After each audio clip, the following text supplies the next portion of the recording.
Good morning, everybody. Welcome to today's 1 million by 1 million strategy roundtable for entrepreneurs.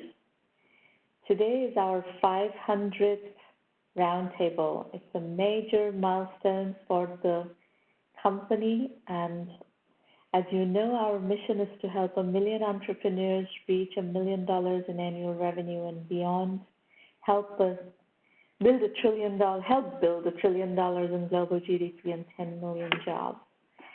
So with that mission, that agenda, we have, as of today, we have done 500 of these free mentoring roundtables, starting back in 2008. It's been a long journey.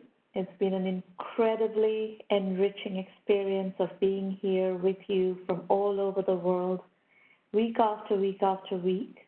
We've had over 150,000 people participate in these sessions.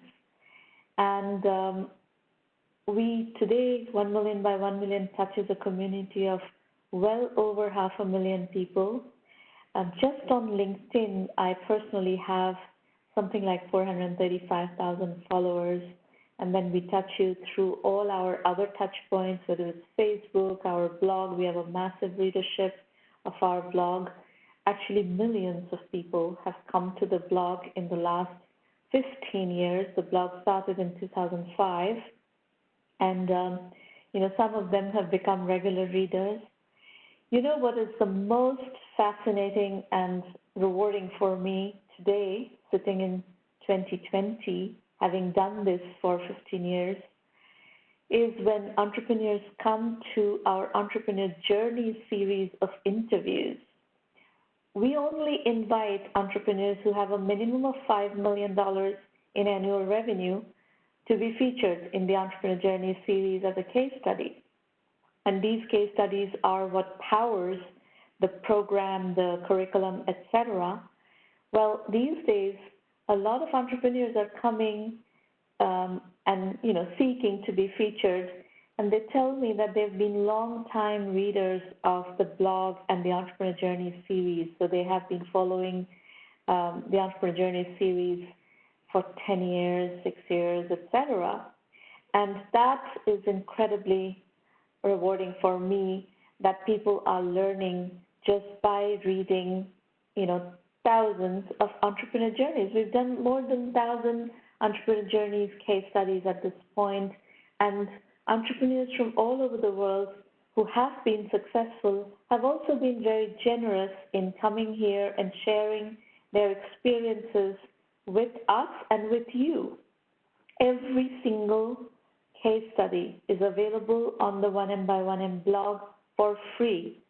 So one recommendation I have for you, based on experience, based on what I've watched people do, is just make a routine of reading some entrepreneur journeys, case studies on a daily basis.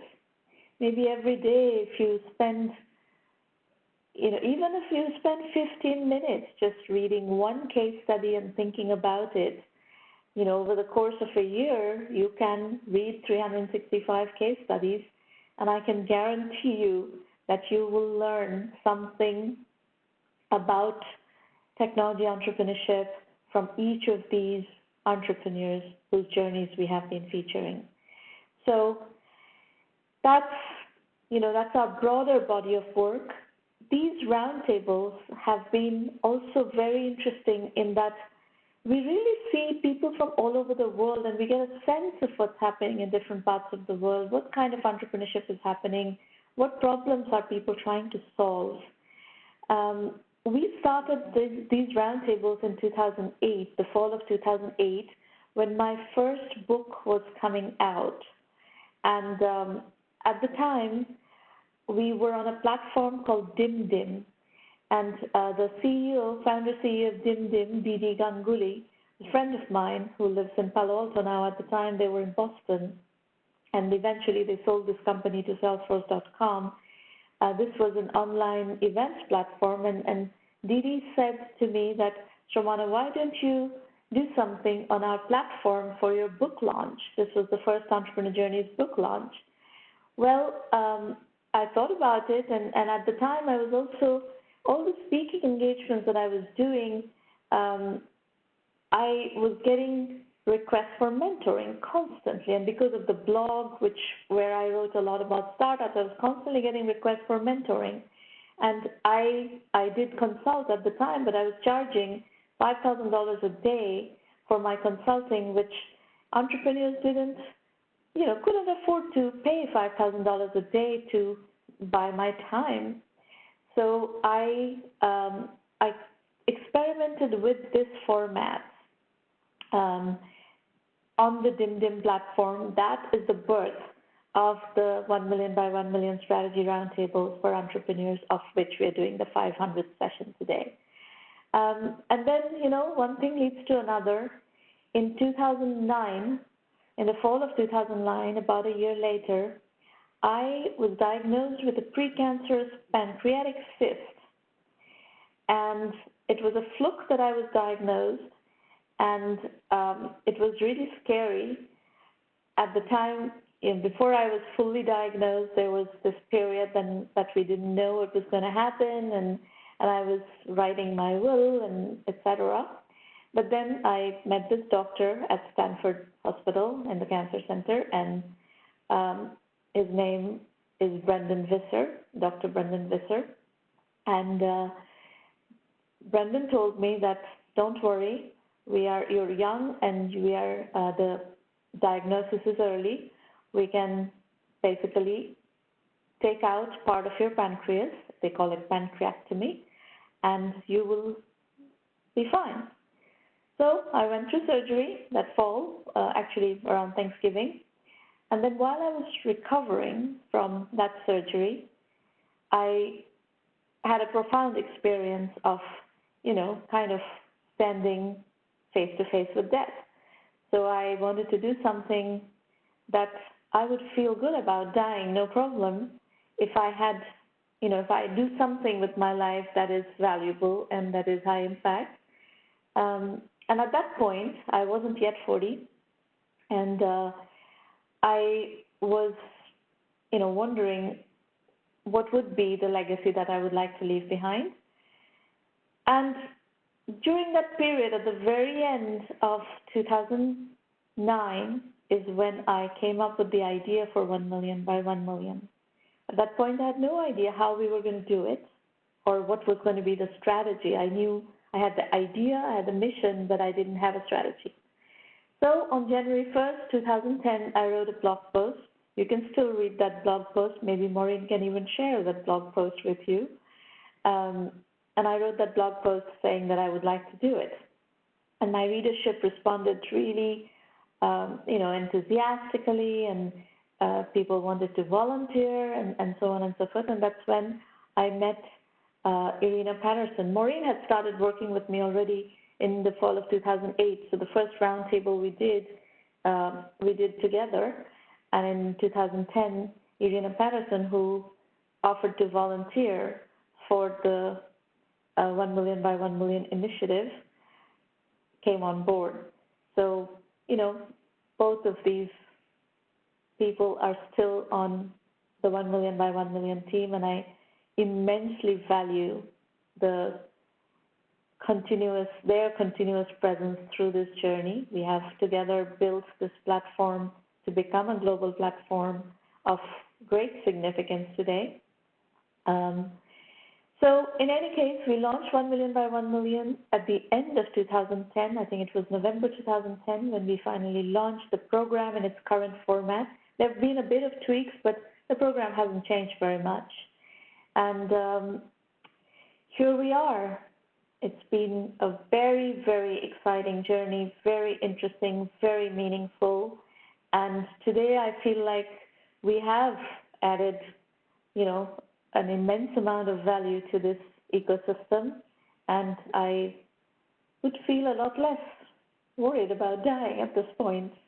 But if I don't, then I also plan to continue to do this on an ongoing basis. So when we were talking about what we want to do today for the celebratory event, the 500th Roundtable, I thought quite a bit and discussed with Maureen and Irina, and we decided that we want to do something normal. Normal in our roundtables is mentoring entrepreneurs. We live in uncertain times, times of great strife, great challenge for humanity. The pandemic is still raging. And right now, the American West is burning. There are over 600 wildfires burning throughout the American West. California is deeply affected. Oregon, Washington, Idaho, Colorado, Utah, they're all burning. So I think in times such as this, what we seek most is normalcy. So the great celebration today for our 500th milestone event is a celebration of normalcy. The fact that we have been here working with entrepreneurs every week, multiple times a week, because we do similar roundtables that are private and members-only roundtables also for our premium members. Those are closed-door sessions, but we do a lot of roundtables every week. And that is normal for us. Working with entrepreneurs on a daily basis, on a weekly basis is normalcy for us. So that's what we are doing. We're going to spend time with 5 entrepreneurs going over their projects and strategizing with them. Remember, these are safe working sessions. The event is being recorded. It will be publicly available on YouTube. Every single one of our roundtables are already on our YouTube channel, 1M1M Roundtable. You can follow us on Twitter at 1Mby1M and at Romana. And if you're live tweeting today, use hashtag 1M1M. These are the call-in instructions. This is a roundtable, not a broadcast. We will want you to call in. I will open the line up later. And you can meanwhile dialogue in the public chat. So set your chat to send to all participants, and then everybody can see your chat. This is a safe working session. Don't be afraid. Don't be nervous as you discuss with me. It's no problem. We are on your side. The reason we have been successful with this series is that we have no other agenda but to help you move forward with your project. If you disagree with what feedback you get from me, that's okay. You can decide what you want to do with that feedback. It's your business, it's your strategy. You will decide what you want to do. Just consider what feedback you get and then decide what you want to do. Not all businesses can raise money though. Raising money doesn't guarantee success. The market is littered with debt by overfunding stories. We have a whole section of case studies around that. Go do a web search on our blog. You'll find debt by overfunding case studies, lots of them. And they're tragic, really, really tragic. So you don't want to be one of those case studies. There's nothing to be proud of in raising huge amounts of venture capital. What you need to be proud of is getting customers, building revenues, building profits. Financing is optional. Exit is optional. That is the philosophy of the 1 million by 1 million program. So we will start the first pitch with Srijit Mondal from Kolkata, India, which, as Maureen pointed out, is also my hometown. That's where I grew up. And in 1989, I left India to come to college in Massachusetts, in Western Massachusetts. So I obviously have a fond place in my heart for Kolkata. Srijit, please unmute your line and tell us what you're working on.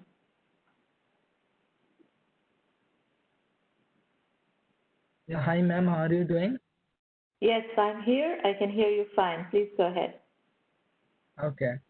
So I'm Srijit from Kolkata. I'm working on an edtech startup, PiParadox. Can we move to the next slide?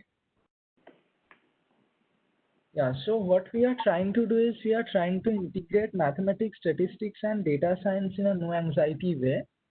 Whenever we look into students, we find around every 8 out of 10 students are anxious about mathematics.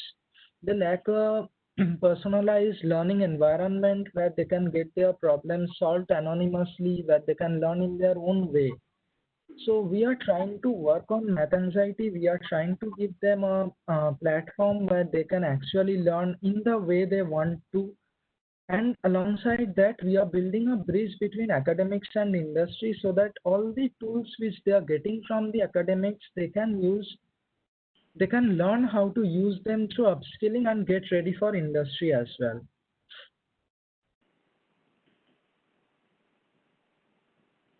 The principal problems which we have got to learn from the Indian education ecosystem based on math stats includes that there's a lack of an all-in-one platform which is tackling the related subjects like math, stats, data science, and coding, especially in a personalized learning approach, where these students can learn in their own way. They can choose the things they want to learn, and also in an anonymous way, so that they don't have to go through a situation that they can't ask a question to a tutor since thinking about what others will be thinking, or in such cases. And also price of fees is an important concern for an economically diverse country like India, where we find that when we launch a product, it becomes a product for a tier 1 city, or sometimes it becomes a product for tier 2, 3, sometimes remote villages. So we are trying to cover that up so that we have something to offer even to the remotest villages, and something to offer even to the tier 1 cities. The solutions which we are principally providing includes that we are providing an all-in-one platform for the means the problems which we had, we are solving them an all-in-one platform. We are providing live one-to-one classes, be it in mathematics, ruling out your math anxiety, or be it in upskilling related to stats or data science or associated fields like AI ML. We are making our product available for all, and also we are focusing on the use of the platforms, and so that we can also help people access all these things even at a low bandwidth where there's no proper internet connection or like that.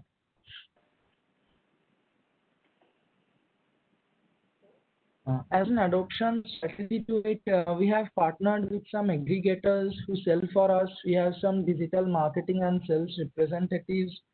We focus on our own events like webinars and workshops, as well as go to other events like some national education events. We also focus on B2B2C tie-ups, so that we tie up directly with schools, colleges, or corporate houses, working with them, be it on skilling or on core fields like mathematics or statistics.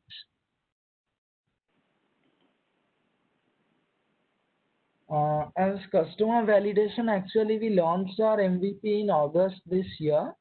So in the past month, we had around 250 course enrollments. We have kept them for free as of now. The expected deal size is that we'll be having subscriptions on it from October onwards. So that is around 150 per year of subscription. All these values are in INR. The live one-to-one courses, we had 3 customers back in August and 2 more this month. And we also organized a workshop of ours last month in which we had around 70 attendees, out of which 50 bought our product. And the B2B2C, we have tied up with a corporate house. We are providing skilling sessions for their employees. The average deal size over the year is around 20 lakhs. Srijit, just 1 second. Let's stay on this for a moment, and I want to ask a few questions to understand what's going on. So, online courses, 250 enrollments. This is like a group course? This is pre-recorded courses available in the website. But people have to pay to access those courses? At present, they don't have to pay, but from October, there will be a subscription of rupees 150 per year. Rupees 150 for it. So right now, these 250 enrollments that you've got has no commercial value to it? No. Okay. And what about these live one-on-one courses? Who are these customers, and is this also free? No, live one-on-one courses is one tutor for one student. A student can give the flexible schedule, the time when that particular student wants to take a class. We cover around 40 diverse topics. A student can take a topic as per his or her requirement, and one teacher is allocated. This student gives the schedule and learns these things. The fees varies from rupees 3,000 to even rupees 80,000 for a course. The duration being from 6 weeks to 6 months. These are paid courses. So all three customers that you've got are paying for this? Yes. Okay. And this corporate that is paying 20 lakhs, explain to me is this already paying? This will be paying us 1.5 lakhs to 2 lakhs per month. What we are doing is they're taking a lot of freshers every month. So we look into their upskilling section. That is, these freshers, when they are getting employed in this company, it's one of the big four companies. We are looking into upskilling them. So but you have got the deal. The customer is already on board? Yes. Okay. And then you have workshops of 50 customers. You already have done this? Workshops you've already done? Yeah, this was done in August. Another one is coming up this weekend. So this August one had around 75 enrollments, out of which 50 turned up. And this is free or paid? No, this is paid, rupees 250 per head. And they paid, these 50 paid 250? Yes, yes. Okay. So, if you look at this, it seems like the three at the bottom are all group classes, whereas the live one-on-one course is private, yes? Yes. Now, who is going to teach all this? To be able to scale something like this, especially the live one-on-one courses, if you go that direction, you need a lot of instructors to be able to do this. How are you going to find them? Actually, we are building on a team of tutors.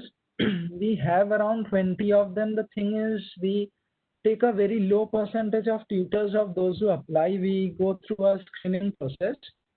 So we had around 200 tutors who had applied and took around 20.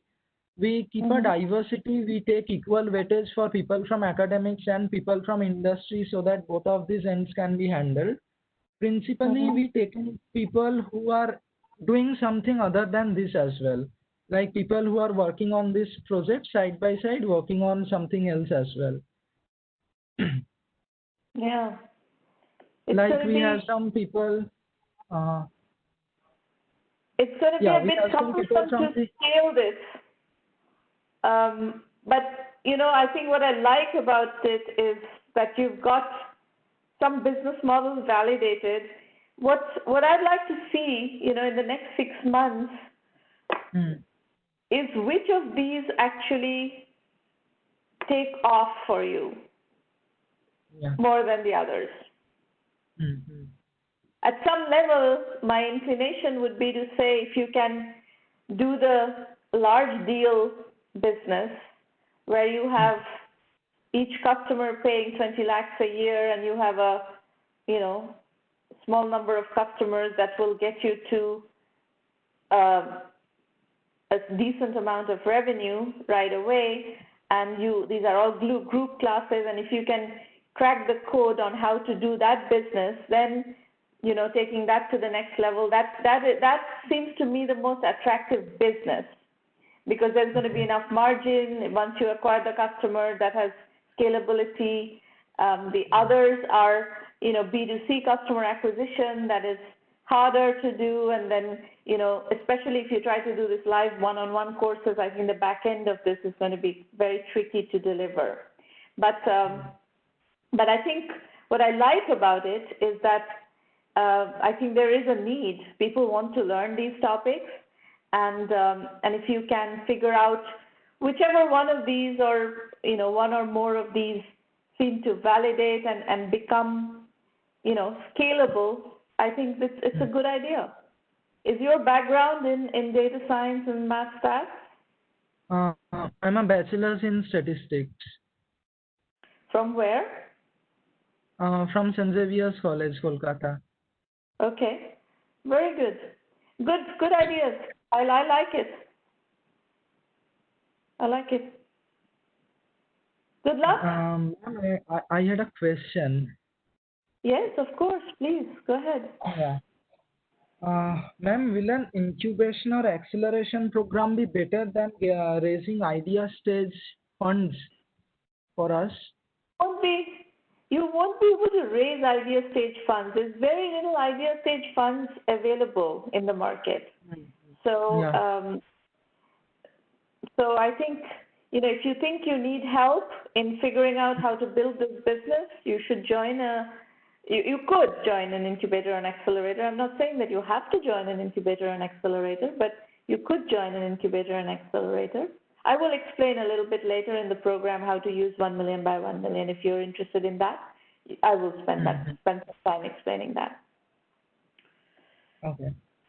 Okay, so you're going to need to get to a bit more of clarity on what business are you building, right? Right now you're saying you want to build 4 different businesses, and it's not clear whether it's a B2C business or a B2B business, or a B2B2C business. Which of these business models is going to be a core business model? If you decide that the live one-on-one course is going to be a core business model, then how do you scale? None of these questions you're ready to answer yet, and you're going to raise money, these questions need to be answered. Yeah. Okay? Yeah. All right. Alet, you are up next from New York. Thank you, Sramana. And, congratulations on your 500 roundtable. I'm happy to be a part of the milestone. Numbers make us feel special. Today, I'm going to present our business case for Rescue 86. It's a pain relief solution for chefs, independent restaurant owners, and we have a special focus on the customer experience. Can we move to the next slide, please? So now that Labor Day is behind us, and it's technically still summer, typically the calendar has lost significance because of this crushingly repetitive year, especially in the hospitality space. And as the temperature drops and sunsets come earlier, we will typically, our natural instincts will be go to hunker down and hibernate. And during this time, we hope to create more positive eat-out dining experiences at home too for chefs and chefs. Right. Next slide, please. So as you can see from here, that cooking and eating at home will be a part of our culinary experiences. And the numbers clearly show that there has been an increase in discovering recipes around quick breakfast, chicken, ground beef. At such times, we want to experience a stress-free cooking experience, especially when we're serving it to our friends, family, and our significant other, and everyone's expecting a good meal, right? And I believe that even if you had to cook, you would, at the end of it, as a noob, want to get a good meal at the end of it. So, next slide, please. Together, me and Alan have been working in this space for a long time in the hospitality space, and we have come from a family of chefs and cooks, and I am a technologist, I consider. So we designed a solution that could typically, boost your confidence when you're cooking in the kitchen or you're launching your restaurant, and essentially alleviate any pains or challenges when you are cooking. Next slide, please. So Alan studied at George Brown. He was the head chef at the Hilton, and he was always keen to and always applying innovations out of the box menus that typically would drive down costs between 20 to 30% depending on what he did. And today he works with chefs, independent owners, and helps them, drive down procurement and labor costs in the Canadian market. I manage product delivery and deliver efficient ways for customer experience, especially when it comes to meals. And I leverage technology. We leverage technology to make it accessible to small independent business owners and chefs. The next slide, please. So at the end of it, if you look at the insights, you over the last 3 months, the hospitality industry has gone through turmoil, and it's apocalyptic, really. So it clearly shows that over a period of time, there is going to be a surge in home cooking. And today, 78% of consumers are cooking more at home. While there is excitement to dine out, and we anticipate that to return to normal is going to be very slow. And these numbers clearly show that this is going to fuel the shift towards cooking at home. Yes, so the habits are going to change, and that changed habits are going to persist probably. Right, exactly. So if we had to look at competition, Samana, next slide, please. If we had to look at competition, typically I would say Blue Apron or HelloFresh. However, they struggle with retention problems, probably because of high ingredient costs, too many ingredients, or difficulty in cooking. However, if you look at the trends online and the traffic, you're seeing a lot of search where people are going to YouTube and typical recipe sites, and they're looking for stuff where you can cook with me on video.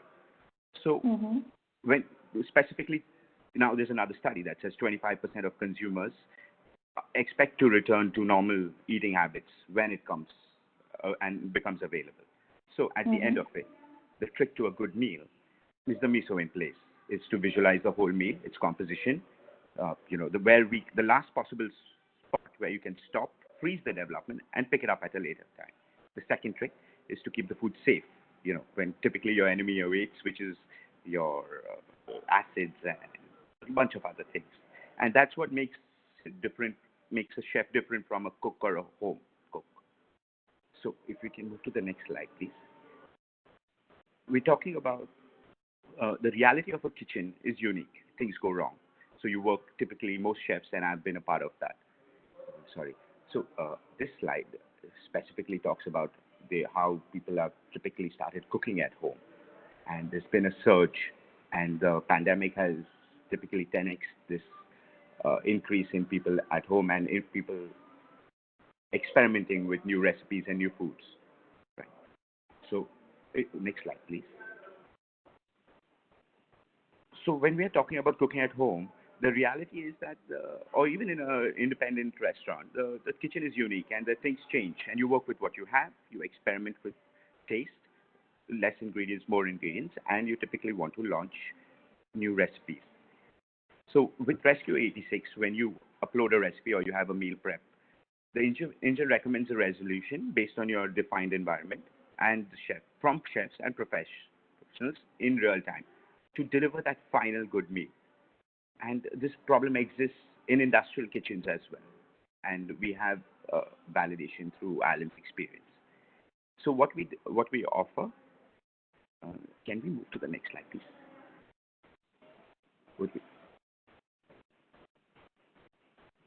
So using Boolean search, typically everybody goes to Google, and those results are personalized based on different parameters. So with Rescue 86, we aim to filter the searches better to the problem statement and leverage AI to deliver a more unique and accurate experience to deliver a good meal. Next slide, please. So the offer is a home chef who's typically giving you, for a home chef, you're getting a real-time mentorship when you're experimenting, trying a new recipe. Or you could consider yourself an apprentice to a good, groundbreaking chef or a Yoda-like culinary master. And the next offer is made for chefs who are own restaurants, and it typically helps them navigate through day-to-day crises in their kitchen. So it could be similar mentors for your line cook, sous chef, server, bartender, or even any supporting staff. And the pro chef is typically for somebody who's already been a chef for a while and wants to launch his own independent restaurant. So typically you're looking at a social media chef or a personal chef that delivers, focused meal plans and helps you monitor health progress through food. So in principle, next slide, please. So I have a question here, yes. Alet. A subscription revenue is it something where you're asking questions, you're letting people ask questions, or is it a subscribing to videos, or what is again, I'm coming back to the same question that I just asked Srijit, is the delivery model. What do you need in the back end? If you have to have people answering on demand, that's a very cumbersome back end. Correct. So, from a technology standpoint, we have it taken care of. So we have chefs who are available and they have availability. Typically in the industry, they work on an hourly basis. So this gives them, and given that there is a loss of jobs and a bunch of restaurants are shutting down, the availability of chefs today is very high. So to plug them in is not been a challenge really. And given that there is a disparity in how much the chef earns versus as a wage versus what we offer, we are able to maximize his time. And typically a customer would come in, state a problem, and there would be a bunch of chefs that would start addressing it, who we can text with, for which we charge a small chat, a text fee. And if it needs to move to a video call, then it's by the minute. And there are different offers for each chef. So like if you are a home chef, we will help you find a pro chef, or we can get your recipe roasted. Roasted typically is what I mean is feedback. If you're a pro chef, you would probably do endorsements, you do live shows, you do coaching, or maybe if you're a Gordon Ramsay, we would help you get some shout outs, because if you notice, he's done this a lot on Twitter. So we just typically monetize it. So is this already happening? So we don't have too much more time to spend on your project, but let's go to your questions. What is the status of this right now? So we've got the tech in place. We've already spoken to about the 1,500 chefs that we've got access to via the Chef Aid network, and it's a matter of rolling it out over the next week. So we're pre-revenue for Rescue 86. Okay. So what is your question? So typically what I expect is this industry is going through a lot of changes. And there is, like, for instance, today we saw that New York opened up indoor dining at 25%, and eventually through November it's going to be 50%. So if we had to launch and roll out this Rescue 86, what are the things that I would need to be conscious of as a risk? Well, I'm listening to you, and I'm sorry to interrupt. Especially if we were to look at meeting our numbers and then coming back and talking to our investors.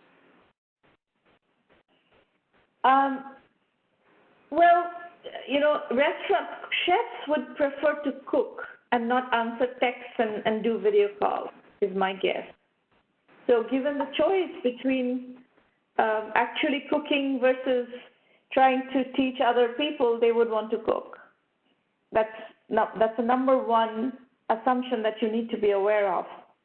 So now if restaurants can reopen and people can, even if it's 25% capacity, to run a restaurant, people will have to go back and spend the time to run a restaurant and build back to higher levels of capacity. And the assumption is that it will take time, it will take a year, it will take maybe even 18 months, but things are going to go back to normal. So, and I think if you talk to your 1,500 chefs right now, maybe they're willing to answer texts and do video calls, but long term, I don't think that would satisfy them. So do you have a long-term business is a question that I would ask. Yes, we do. At this point of time, we're also rolling out with a meal prep plan and helping them set it up using a blueprint that's been created by our in-house chef.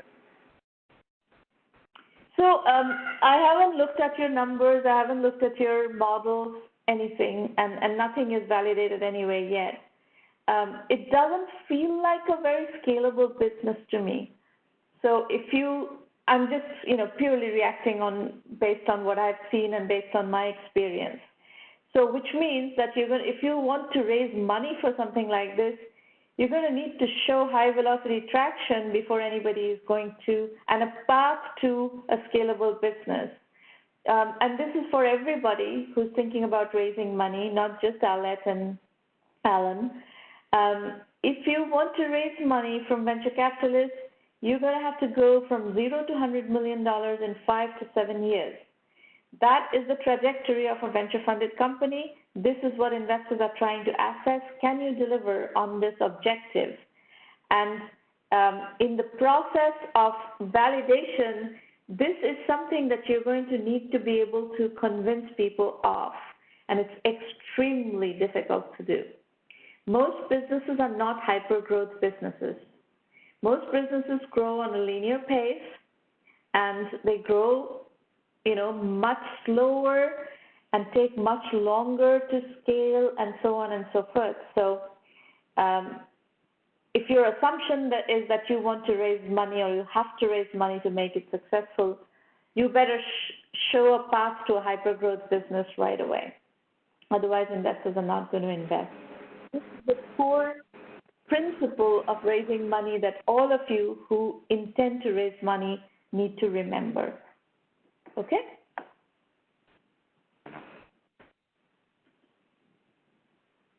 All right, Alet, I'm going to move on. If you have more questions, we can revisit later on in the program. Bobby, you are next from New Jersey. Folks, just before Bobby starts, there's a question I see from Faizan Ahmed about, will I get a chance to share my story? Faizan, we had, I think, 26 entrepreneurs registered to pitch. We only have 5 slots. So Maureen will work with everybody else and whoever else who wants to pitch in one of the upcoming sessions. So if you're not on the roster for today and you haven't worked with Maureen to prepare for today's session, you should work with her, and you will get a chance to present at one of the follow-on sessions. We're here every week, so there'll be plenty of opportunities to pitch. Bobby, you're up next. Hey guys, pardon me, I'm not going to speak too much from the deck as people previously, and also in light of certain things that occurred, certain opportunities that are on the table, and Disney sort of try to infringe in my industry, I have to be a bit limited as far as some of the details of our project. That being said, I'm the founder of Fanominal. Fanominal is a new social platform that allows you to send your, share your comments, your opinions, your wow moments while watching television in real time directly on TV screen. This opens a boatload of opportunities, especially because of now COVID, with people being connected while still being entertained is a big emphasis. Television ratings are a bit down in certain aspects and certain sectors, which is something that we have a bit of we have a couple different solutions for. And we also cover the sports betting market a little bit. We also, there's a bunch of different features, which I apologize that, when I registered for this project, registered for this event, it was earlier in the month, and things were starting to begin to pick up as far as the opportunities that are on the table. So that's why I'm just a bit limited with as far as the features. But the overview is that you're able to discuss and see your group chats with your friends and family directly on TV screens in real time. Advertising companies are already experimenting with having ads just appear in television screens, and as well as, I'm sure if you're an avid sports fan, you'll see the rise in sports betting advertising. So, see for a second, what is this? What are we talking about? What product are you selling? Is it an app on your phone? Is it a yes? What is it? So Fanominal is sorry about that. So the name of the app is Fanominal. It's pronounced Phenomenal, even though it's not spelled that way. It's a freemium mobile app for mobile iOS and Android phones. In addition to, if the system requirements allow, you can see the messages and notifications appear on your TV screens. What we were doing, and we built an MVP, we built a software to have an MVP to have the software run on Android TV platforms. And I've been raising capital to optimize the platform for partnerships with larger OTTs and cable networks like X1 platforms, OTTs like Roku, DAZN, Hulu, platforms that already have streaming services there. So once we do that, we will show how our platform powers those OTT. So it will show commentary, opinions, and group chats on those platforms. So you I can share. Yes, ma'am. I'm sorry. So you want to have social groups around a particular TV show, for instance, or a particular sports tournament, and you want fans to interact around that? Yes, ma'am. Okay. All right. I can show you a demo. I know it's not included in the deck, but while raising capital, I had to be limited in what I showed different people because I've been trying to get in touch with a lot of different people. But I do have a demo if you would like to see that. We don't have time for a demo. No worries. So what's the business model? So it's a freemium app. There is a subscription base which would allow content creators and influencers to actually monetize their own content and monetize themselves. Other platforms like Instagram, YouTube, Facebook are consistently being demonetized.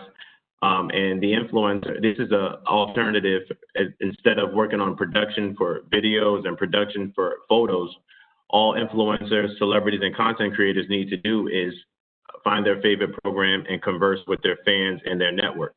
That gives them opportunity to brand and sponsor, branding and sponsorships, and to push their own services and their own products as well. So who pays?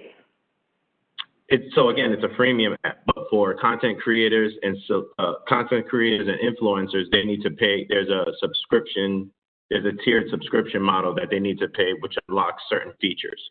But for the rest of the world, for people who just want to connect with their friends and family, who want to use our sports betting app and a couple of our free features, it's a freemium app.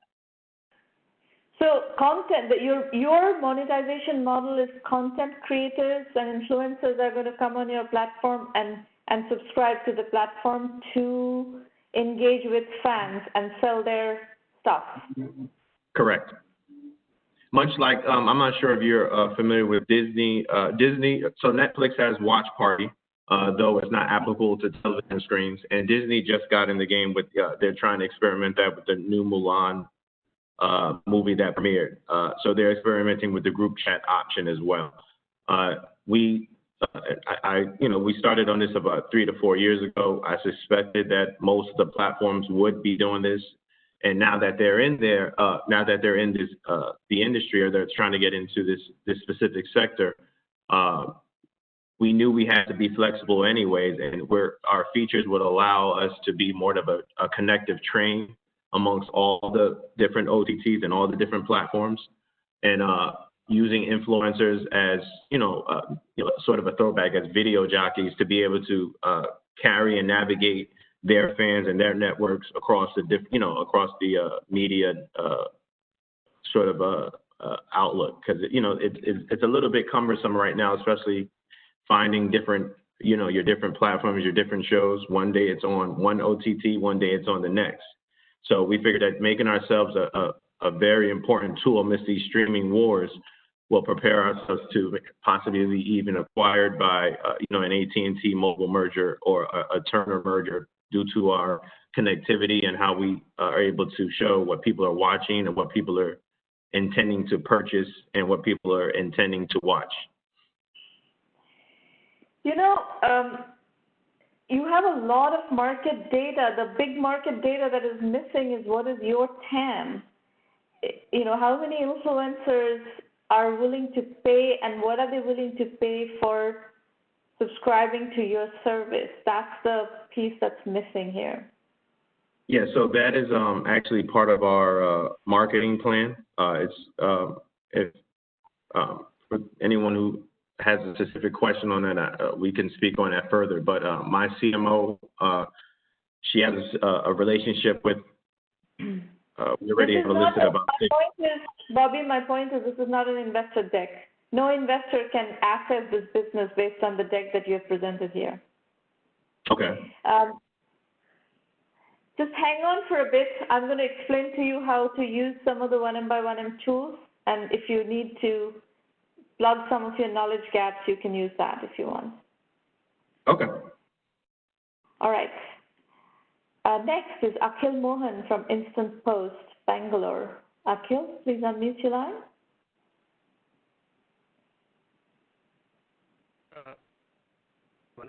Thanks for your time. So let me start by introducing Instant Post, where we are solving. You need to increase the volume. Your volume is very low. Okay, are you able to hear me now? A little bit better. Go ahead, let's try. Okay, so let me introduce Instant Post as an on-demand manufacturing solution. So we are trying to automate as much manufacturing we can 3D.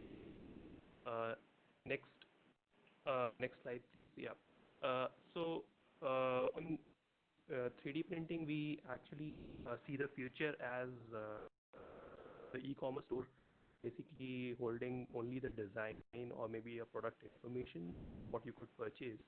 And after your purchase, you could transfer that design or the product information if the design is, freely available, to be 3D printed in one of the retailer stores. And you could then either go there or the retailer store will scan, deliver it. So either of the functions can be operated upon. So what we have shown over here is the orange 3D printed kiosk. So this kiosk solution is when you go to the retailer store, which basically automates each and every function in a retailer store, be it authentication, payments, dispensing of items, even services like printing, documents, photographs, or even on-demand storage spaces. Basically, eliminating need of personalized human interaction for executing any of that inside a retailer store. Next slide, please. So we found three distinct categories where we realized that customers in what we offer. First is low volume production. So over here we are looking at businesses which are in the smaller scale sector, having a revenue of 15 to 20 a year. So these companies have found it much more easy to adopt 3D printing rather than go to manufacturing method, which basically a lot of initial capital investment, even time investment, and you have to make it right even before reaching the market, or else the product gets rejected by the customers.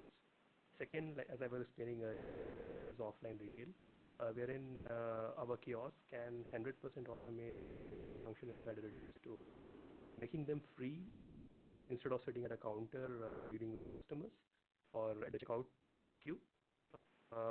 They could instead use our 3D to manufacture consumer-grade hardware inside the store for pre-designed products like power banks or any other consumer which has been pre-designed to be 3D printed. So next slide, please. Wait a minute. These are three completely different businesses. If you're trying to do 3D printing for manufacturing in low volume production, it makes a lot of sense. And you're saying it's 7% of national GDP in India. That makes a lot of sense. Offline retail, if you want to do fully automated checkout, it's not clear to me what does 3D printing have to do with it. But that's a different business. That's not a manufacturing business. That's selling something to the retailers. And consumer hardware is in yet another different business. So what are you trying to do? Ultimately, we are building 3D printing farms that can do low-cost manufacturing. What we have realized is that there are three categories at this stage where people have taken interest right now into using our technology. So when you say offline retail, we are 3D. Hang on, Akhil. You're trying to build a 3D printing farm to manufacture low volume productions, right? Low volume products. Your first one and the third one makes complete sense. I don't understand what is the offline retail partnerships doing in there. Right. Basically, offline retail, like I said, we are not really into retail. These are the customers who are going to purchase our 3D printing farm, set it up inside the retail store. And let's say not everybody would be proficient enough to run a 3D printer on their own. So they could use their 3D printing farm, manufacture their products, or create made-to-order products. Let me give you an example.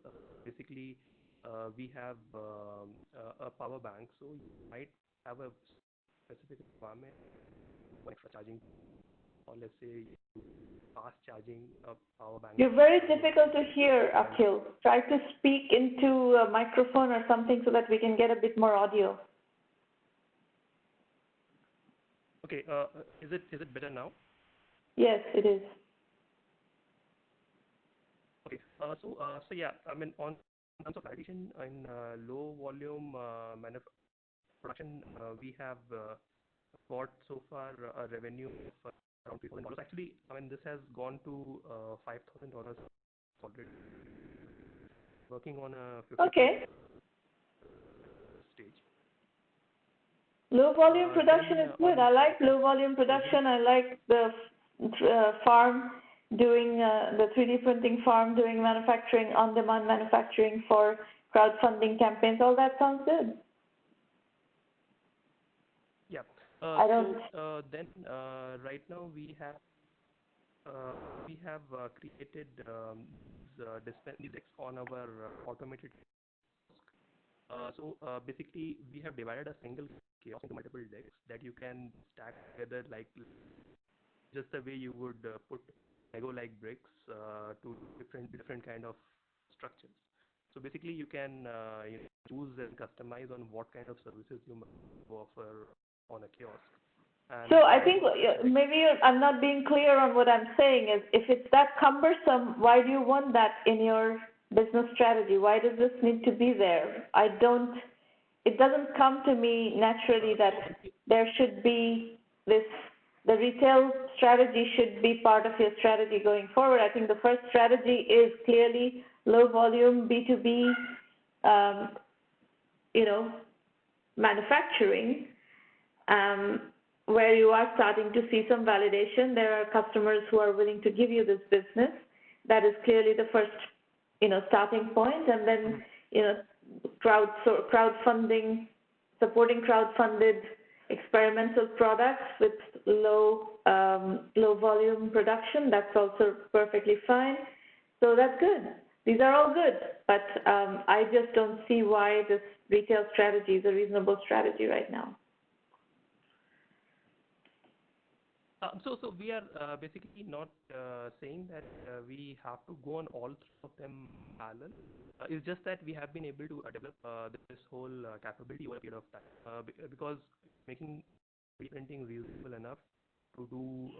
No, I'm saying something else. I'm saying that focus. Focus on one strategy and make that strategy happen. So if your strategy is B2B manufacturing, B2B. Yeah, focus on B2B. If something is validating and you can access customers, it sounds like your question is cash flow. Oh yeah, that's a big concern for us. And just not cash flow, even closing a lead also takes a substantial time. So basically, they are interlinked. If existing leads that we have already closed don't cash in time. So maybe the way to do this is you're going to have to take advance. Customers have to pay some advance to get their money, and it could be a milestone-based payment that you pay this much in advance, 30% in advance, and the other 70% upon delivery. But it'll have to be,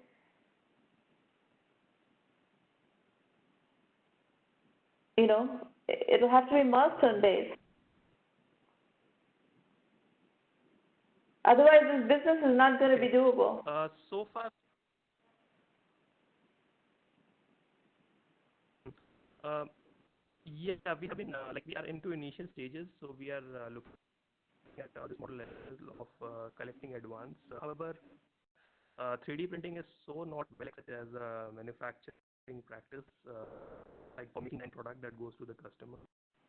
It's still considered more But that's not a good reason for people not to work with you on figuring out how to do this, because obviously there are benefits of 3D printing. The fact that you are being able to deliver low volume merchandise at an affordable cost, at a cost structure that makes sense, is why they want to work with you, right? They wouldn't work with you if that were not your value proposition. It is your value proposition. There's a time element and there is a cost element that they are able to get attractive prices on low volume productions. Isn't that what the value proposition is? Exactly. So if they agree with that value proposition, you take a small order to, as proof of concept. So, and in that small order, which is your proof of concept, you basically prove that you can deliver. But for that, I think you're going to need to say that, look, we have to buy all this, and we're a small company, so we need an advance to be able to do all that. So I think an advance needs to be part of the negotiation. And then when you establish that, yes, we can deliver, the proof of concept is over, and you want the next delivery order, you take more advance, I would say. If you start the proof of concept with 30% advance, in the when in a full order you take 50% advance. Mm-hmm. Okay. And you kind of have to establish that we can only start working with you. We can only start building your products after the money is in the bank, because we can't do the cash flow otherwise.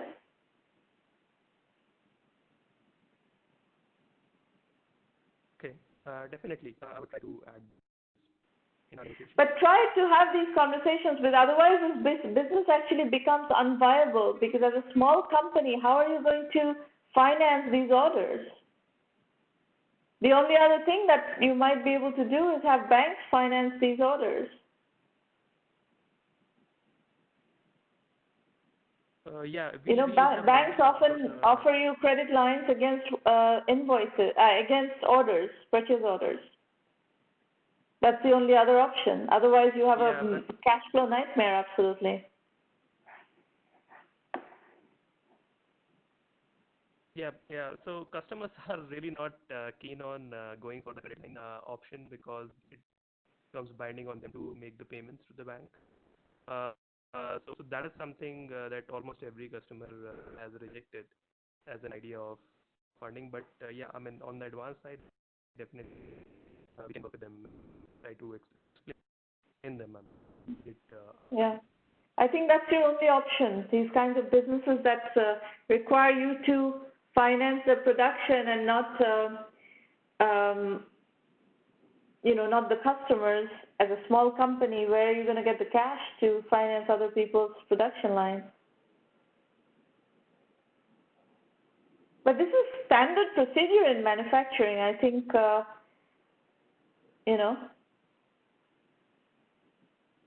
don't think it's unheard of at all.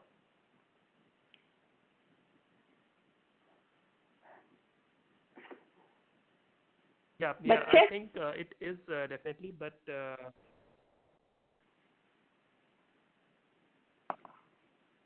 I'm sorry, I lost you here. Can you repeat your question? I'm just saying that I'm thinking aloud. I think there are only two options. One is the customer gives you an advance, and two is if you have a PO and you can get a bank to finance the PO. Those are the only two ways to give you a credit line on the PO. Those are the only ways to finance the cash flow of these businesses. Okay, we can come back to you after I'm done with the next presentation. So good evening, ma'am. It's really Good evening, ma'am. It's really nice to be part of your 500 episode. So congratulations to you. Thank So, you. ma'am, I'm a law student actually, and I have a co-founder with me. He's an engineering student. He's my senior. Okay. So we are working on digital transformation of manufacturing processes. So next slide, please. So we are targeting micro, small, medium enterprises in processing and clothing industry. In processing industry, we are targeting food and beverages. So the Mm-hmm. problem this MSMEs are facing is costly software to transform manufacturing digitally, and lack of understanding about digital transformation strategy.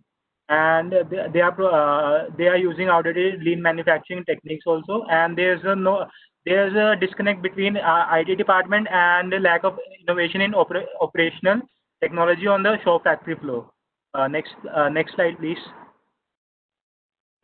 What we propose is in this manufacturing execution systems. So we would like to it's been around since 1990s.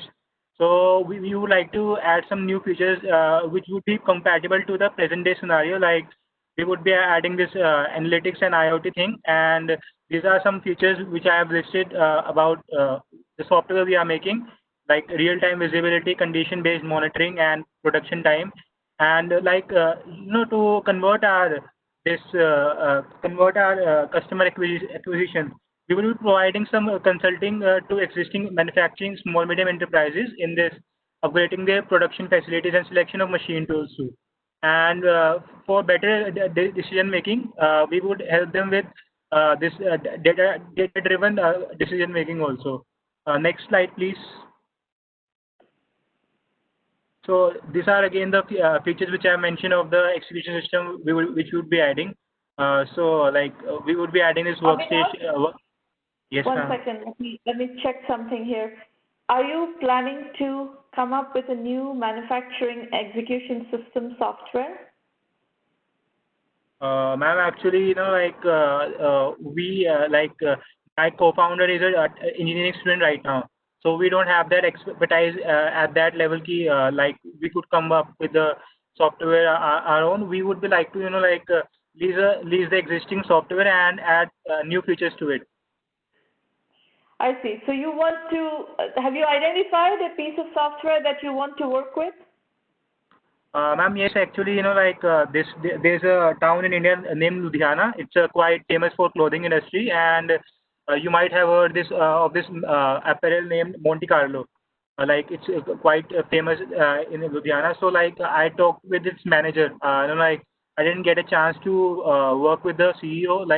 So he told me that if I could work on my costing and uh, bring some new features which I have already mentioned. So it would be really helpful for they would be ready to take the call forward.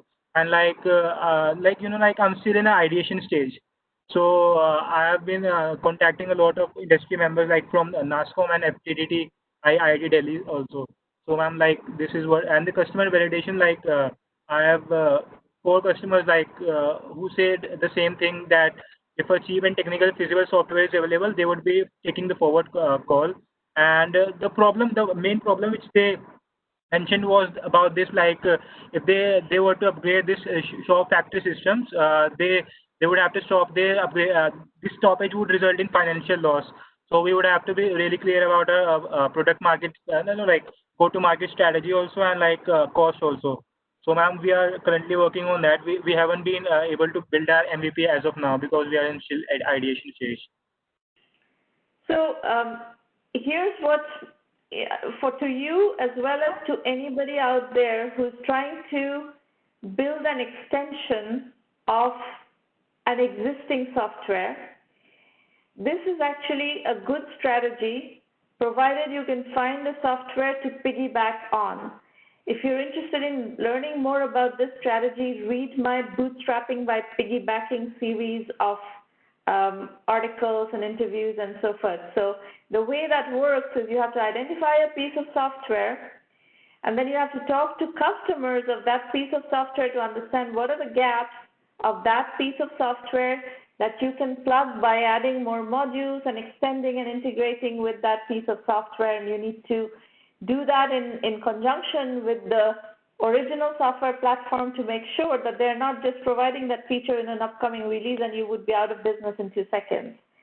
So companies like Shopify, for instance, have done a very nice job of creating an ecosystem to extend their core e-commerce platform, and a lot of developers have built applications on top of that. This is our platform as a service strategy, bootstrapping by piggybacking strategy.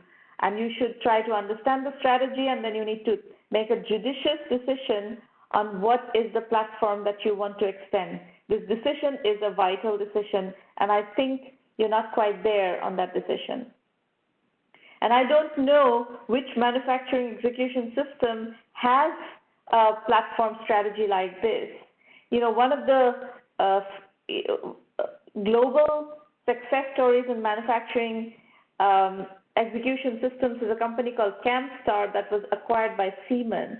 I don't know if that is used in the category of customers that you're going after. I don't know if they have a integration platform or something that you can write code on top of and extend functionality. I don't know any of that, but you're going to need to research all of that. Does that make sense? Yes, ma'am, that makes sense. Actually, there was this competitor of mine in we are targeting this northern India and northeast and gigantic place includes Uttar Pradesh and Bihar and Bengal also. So there's a company from Singapore who's quite active in Punjab region. Its name is Arcstone. So what they were, they were providing this MES, but they weren't providing the feature which I added in, that gamification of the performance of equipment and the personals. So maybe I thought it could be, it could give me an advantage, but yeah, that's not gonna be a sustainable advantage. So that's what it is. So that's my target. But it looks like you need to do a lot more research based on what I just told you. You need to apply that principle and do a lot more research to find which is the platform that you want to build around, and then identify a gap that is not part of the product roadmap of the platform that you're working with, and so on and so forth. So it's not you're not there to start writing code yet at all. Okay? Okay, ma'am. So. All right, folks, we will come back to Q&A in a moment. Let me explain to you how to use 1Mby1M for those who are looking for help and would like to use 1Mby1M to get help. And before I do that, let me also ask you to refer 1Mby1M to serious entrepreneurs. The word serious is in bold because building a company is many years of commitment to very hard work, lots of risk, lots of sacrifice in a way, It takes a long time of really hard work, really frugal existence to be able to build a company. So don't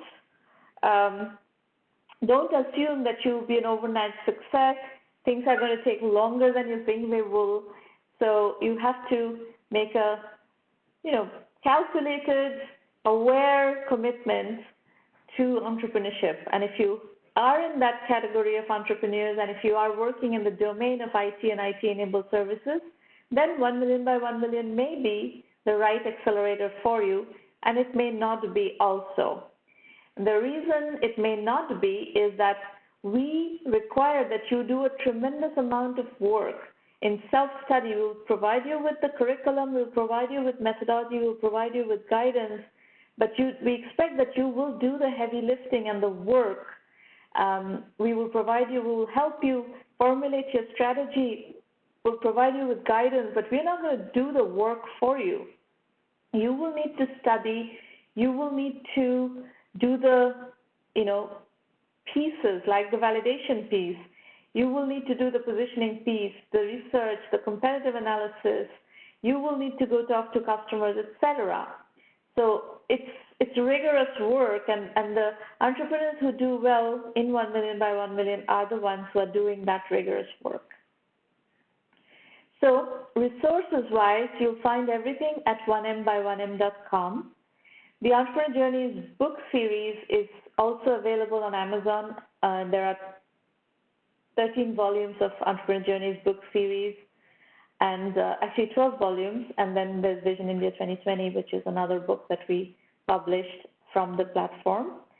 All of those are very reasonably priced books, and the blog is free. The Entrepreneur Journey series is available on the blog, as I said to you right at the beginning. You can access the blog for free and study Entrepreneur Journeys on a daily basis. If you just study one a day, you're going to get through 365 in a year, and that you will learn a lot from that. The Entrepreneur Journeys book series is a synthesis built on top of the blog series, where each book has 12 to 16 case studies and addresses a particular topic. So we start synthesizing methodology. Bootstrapping with a paycheck, for instance, is a methodology we have used extensively. Bootstrapping using services is a methodology we've used extensively. So you will learn a lot from the books as well, if that's how you prefer to learn. These roundtables happen every week. As I said, this is the 500th roundtable. Over 150,000 people have attended, and we will be here all throughout the fall. The premium program, 1M1M premium program, is our full acceleration program. We offer you extensive methodology guidance. We have a full digital curriculum, and the combination of the digital curriculum and the private roundtables is how we do the mentoring. We do help you with business development. We have a terrific Rolodex, and that Rolodex is available to our premium members. We do help you with strategy consulting, just like what you were seeing here. We do help you with financing. We have a terrific network of hundreds of investors who work with us and review our deals. And then we have lots of media relations capability because of our clout in the media. I would recommend you go to the 1M1M self-assessment on our website. So go to 1M1M.com and go to self-assessment, and here's a questionnaire that you need to be able to answer questions of. These are the questions that investors want to know answers to from a pitch. So Alet, for instance, your pitch doesn't answer these questions. You need to be, Bobby, your pitch doesn't answer these questions. You're going to need to answer these questions if you want to be successful with investors. So go ahead and go through the questionnaire and see how far you can get. If you run into knowledge gaps, go through the 1M1M basic curriculum only program and learn what you need to learn, and try to answer the questions after you've had a chance to get some curriculum training done. Anyway, you can look on the website. There's lots of description of what to expect from premium, basic, FAQs, video FAQs, a full description of the curriculum. It is a case study based program. You are learning from other people who have done it before and their case studies. Over 1,000 successful entrepreneurs have been part of the case study program, including 100+ unicorns, 400+ venture funded, 400+ bootstrapped entrepreneurs, and we have tons of video lectures. The methodology is lean, capital efficient bootstrap startups. You have to bootstrap first, raise money later, because that's the way the investor community works. You cannot get a concept finance in today's industry. It pretty much doesn't happen. So you're going to have to bootstrap to some level of validation, some level of traction. You have to be able to show that you can build a high velocity company with a large TAM. That's the conversation you're going to be having with investors if you're looking to raise money. All right, so the upcoming free roundtables are 2 more in September and 5 more in October. So that's 501 to 507 coming up next. So all those of you, of the 26 that you registered today, 5 got to pitch today. We will make sure that all the others have a shot at presenting at one of the other roundtables at your convenience, and I look forward to working with each one of you. There is nothing, in one way, there's nothing special about the 500th roundtable that you cannot get from any other roundtable by way of mentoring. So I will be here I will be working with you, and I look forward to helping you move, forward with your projects. In addition to the roundtables, we also have Q&A sessions at the online rendezvous that goes live on LinkedIn, Facebook, and Twitter. So those are September 15th, 22nd, and 29th. Those are Tuesday mornings, 8 a.m. Pacific time. You just need to dial into, just log into LinkedIn, and you will see, you'll get a notification. If you're connected to me, you'll get a notification, or you're following me. All my followers will get notifications on, that a live session is starting. And the same is true about Facebook. If you follow the 1M1M Facebook page, you'll get notification, and Twitter, Periscope television as well. Okay, so we do have time for more Q&A, and I will start answering questions. Please feel free to dial in. Let us know in public chat that you would like to dial in, and I will accordingly get you going. I see a couple of questions already on the public chat, so let me start answering them. Let's see. Akhil Mohan, question is, you have a private question to me. Folks, please send the questions publicly so that everybody can see it. Set your public chat to send to all participants. Akhil's question is, do you accept only IT and IT-enabled businesses? Wish to know if you accept manufacturing sector businesses as well. No, Akhil, we don't. We don't do manufacturing sector businesses. Abhijit Gupta, congratulations on 500th Roundtable. I understand that US-based incubators like Silicon Road funding food and nutrition startups in India. What are your views, comments in Indian context? Abhijit, I'm not interested in other accelerators. I'm only interested in if you're interested in joining 1Mby1M, we will help you. If in some cases we see that there are incubators and accelerators that offer funding, and if you're wanting to use 1Mby1M to do your early stage accelerator and prepare to qualify for a Y Combinator funding or a Techstars funding or any other accelerator that provides funding, we're happy to work with you in that mode. But you have to check what is the criteria of some of these accelerators. Y Combinator requires that you are here in Silicon Valley, for instance. So if you're coming up with a random accelerator that you want to apply to, you need to check what their requirements are, what their criteria is. I do not keep track of every single accelerator and incubator in the world and what their criteria are. I'm frankly not interested. I would only be interested if you join the 1Mby1M program and you decide you want to apply for a specific accelerator by using the program and you want me to help you prepare for that. I will be interested in that scenario. Otherwise, I don't care. Abhijit Gupta, dear ma'am, we see investors investing huge amounts in startups like Byju's and Oyo, which are not unicorns but decacorns. Yes, absolutely.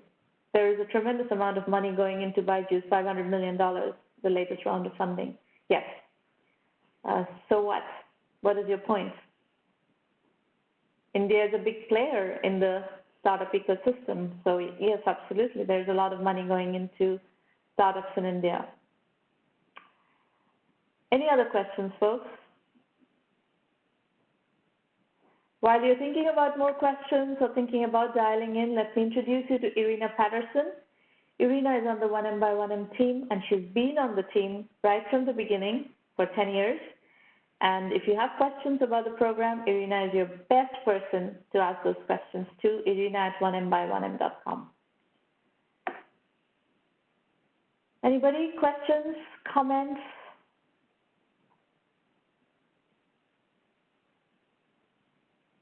Abhinav Mittal, how to compete? Don't ask me private questions. Put your questions in the public chat. How to compete with superior tech competitor?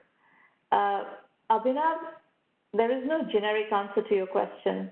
I suggest you come and pitch in an upcoming session, including your competitive landscape, and I will guide you on your specific situation, okay?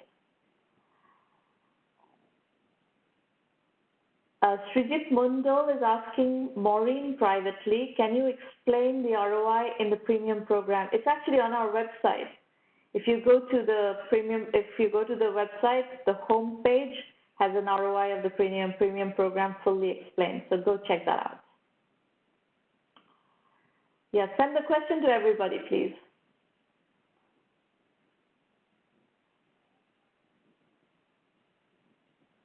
Abhijit Sengupta, regarding the previous question, I could not explain. I was asking about nutrition and food tech sector. I just saw Zomato has got a major round of funding from Tiger Global as today. So that's in the food sector. Again, you know, I can't answer questions in the abstract. I would suggest that you bring your project, and I will be happy to answer specific to the project. Because there are all kinds of issues. There's stage issues. There are, you know, level of validation issues. There's velocity of growth issues. Byju's obviously has been growing really well. So investors find metrics that they can bet on. So once you're at a stage where you can show metrics that investors are comfortable betting on, your fundraising becomes a lot easier, irrespective of sector, actually. It doesn't matter what sector. If you can show high velocity growth, good margins, and, you know, great scalability and great TAM, your funding prospects get much, much, much more attractive. Anybody else? Questions, comments? And again, folks, if you registered to pitch today and we were not able to offer you a slot, Maureen will absolutely offer you slots in the upcoming sessions, whichever one is comfortable for you, works on your schedule.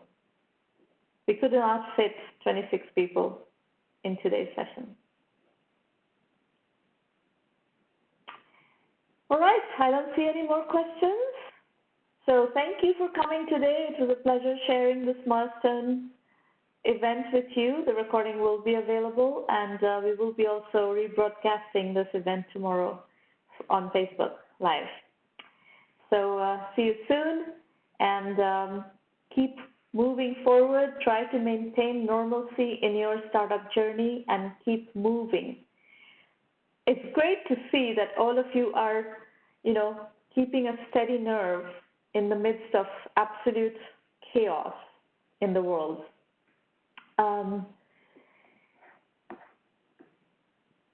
I see another question from Alet Viegas. Again, you're sending me questions privately. Please don't send questions privately.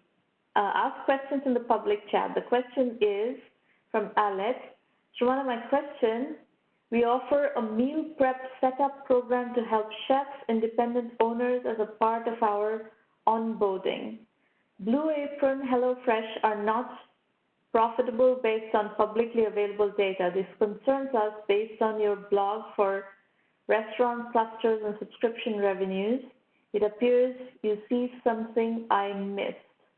Blue Apron and HelloFresh do not have the business model that I suggested.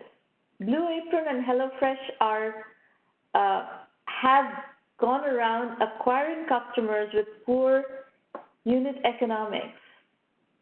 They have aggressively acquired customers, and they've spent a lot more acquiring customers than they needed to maintain, or than they should have in maintaining a profitable business. So if you build your business in a more capital efficient way without spending too much customer acquisition that is not consistent with your lifetime customer value, I think the model actually works. So Alet, are you trying to implement the model that I wrote about, the restaurant idea that I wrote about in the post-COVID startup idea? That actually is a very good idea. Given your expertise, that idea is something that I would be very bullish about. If you want help with that idea, join the premium program, and I will be happy to coach you through that. I think it is a very powerful idea, actually. What you presented is not that. What you presented here is not that idea.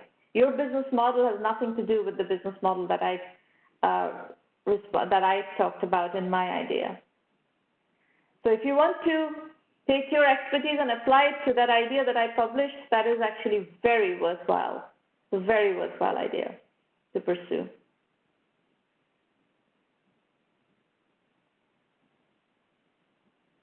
I don't think you can do these things on these like extra model of revenue and this and that. If you want to do a business, do one business. And that's the only business model you do is the one that I talked about. That is a viable business. Yours, I don't know that it's a viable business. And in any case, I think you're going to have a very difficult time handling that back end as chefs start getting busy and, actually cooking. I don't think that they're going to be particularly interested in becoming your back end of answering questions and so on and so forth. So I'm not crazy about your idea, the one that you presented today, but I missed the nuance that you are interested in the idea that I had published, which is a completely different idea. That is worth doing, in my opinion. Abhijit, he says congratulations on the 500th roundtable, quite an achievement with your team for such a long period of time. Thank you, Abhijit.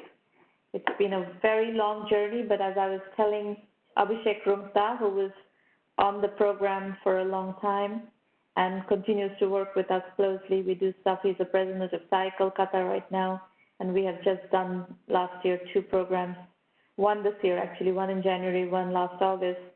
And I was telling him that making an impact is a marathon, not a sprint. And so we are psychologically running a marathon. And we are very, very pleased to have made the impact that we have made at this point. So thank you for coming, everybody. I don't see any more questions, and I think we have come to the end of the allotted time. I don't want to take up any more of your time. Good luck, everybody, and we will be here, hopefully, for the next 10 years. Bye-bye. Take care.